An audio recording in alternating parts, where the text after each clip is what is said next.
जय जय बुंदेलखंड साथियों, आदाब, नमस्कार, अभिवादन स्वीकार करें। मैं हूं आपका दोस्त नसीम और स्वागत है आपका बुंदेली विरासत कार्यक्रम के रेडियो संस्करण में, जिसमें आज चर्चा होगी बुंदेलखंड के राठ कस्बा निवासी क्रांतिकारी महिला रानी राजेंद्र कुमारी जी की देश सेवा व आजादी के आंदोलन में उनकी भूमिका की और कैसे उन्होंने यूपी के तत्कालीन मुख्यमंत्री चंद्रभानु गुप्ता को हराकर महिला शक्ति की मिसाल कायम की थी।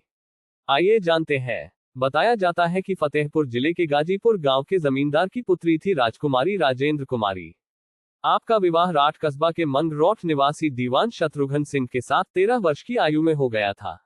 राजकुमारी राजेंद्र कुमारी बचपन से ही क्रांतिकारी स्वभाव की थी और आजाद विचारों के कारण अपनी बात बेबाकी से करती थी। जब आप विवाह के उपरांत अपने ससुराल मंगरौठ आई तो दीवान शत्रुघ्न सिंह जी के क्रांतिकारी विचारों से प्रभावित हो गई और दीवान साहब के हर क्रांतिकारी कदम में साथ रही।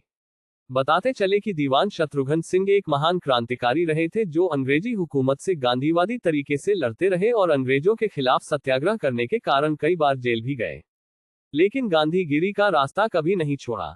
इसी प्रकार दीवान शत्रुघ्न सिंह की जीवन संगिनी राजेंद्र कुमारी जी भी क्रांतिकारी आंदोलन का हिस्सा रही और अपने जीवन काल में 4 बार जेल की सजा काटी। फिर भी देश सेवा और स्वाभिमान से कभी समझौता नहीं किया और अंग्रेजी हुकूमत का डटकर मुकाबला किया। रानी राजेंद्र कुमारी महिला शिक्षा, महिला उत्थान के साथ नारी स्वाभिमान की पैरोकार थी। आप पर्दा प्रथा के खिलाफ थी और महिला को कमजोर नहीं ताकतवर मानती थी। आपका मानना था कि पुरुष व महिला आपस में बराबर है, इसलिए किसी के साथ भेदभाव नहीं होना चाहिए, सभी को समान अवसर मिलने चाहिए। रानी राजेंद्र कुमारी जी को सरोजिनी नायडू, इंदिरा गांधी सहित अन्य क्रांतिकारी महिलाओं का सानिध्य प्राप्त था। रानी राजेंद्र कुमारी जी का आजादी के आंदोलन में सराहनीय योगदान रहा। जहां 1952 के भूदान आंदोलन में दीवान शत्रुघ्न सिंह जी ने अपनी रियासत और अपना गांव मंगरौठ दान कर दिया था, वहीं रानी राजेंद्र कुमारी जी ने भी अपने सभी कीमती आभूषण आजादी की लड़ाई में दान कर दिए थे। देश सेवा का जज्बा ये था कि आपने अपने पुत्र प्रेम प्रताप सिंह को सेना में भेज दिया, जिन्होंने कर्नल के पद पर रहकर देश सेवा की। आप सक्रियता से क्रांति के आंदोलन से जुड़ी रही और देश को आजादी मिलने के बाद भी आपका लगाव देश सेवा और ग्रामीण सेवा से बना रहा। आप दीवान शत्रुघ्न सिंह जी के साथ कदमताल करती हुई आगे बढ़ती गई। साल 1958 को यूपी के तत्कालीन मुख्यमंत्री चंद्रभानु गुप्ता बुंदेलखंड की मौदहा विधानसभा सीट से उपचुनाव में कांग्रेस के उम्मीदवार बने।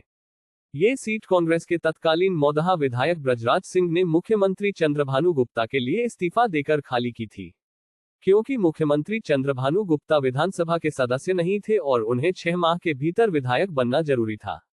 जैसे ही कांग्रेस से चंद्रभानु गुप्ता ने अपना चुनावी नामांकन किया, उसके बाद रानी राजेंद्र कुमारी जी ने भी मुख्यमंत्री को चुनौती देते हुए मौदहा विधानसभा से आजाद उम्मीदवार के रूप में पर्चा भर दिया और मौदहा विधानसभा की जनता ने तत्कालीन मुख्यमंत्री चंद्रभानु गुप्ता को हराकर निर्दलीय रानी राजेंद्र कुमारी जी को जिताया।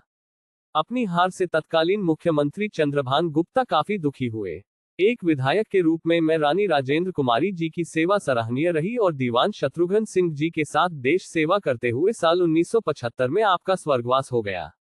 साथियों, ये थी बुंदेलखंड की क्रांतिकारी महिला रानी राजेंद्र कुमारी जी की कहानी कि कैसे उन्होंने आजादी की लड़ाई में अपना अमूल्य योगदान दिया और सियासत में यूपी के तत्कालीन मुख्यमंत्री चंद्रभानु गुप्ता को शिकस्त देकर महिला शक्ति का लोहा मनवाया। साल 2009 में दीवान शत्रुघ्न सिंह जी की स्मृति में अमेरिका ने डाक टिकट जारी कर हमारे पुरखों को सम्मान दिया। अब दीजिए अपने दोस्त नसीम को इजाजत। बुंदेली विरासत के अगले अंक में फिर होगी मुलाकात किसी और कहानी के साथ। अपना ख्याल रखिएगा। जय जय बुंदेलखंड। आदाब, नमस्कार।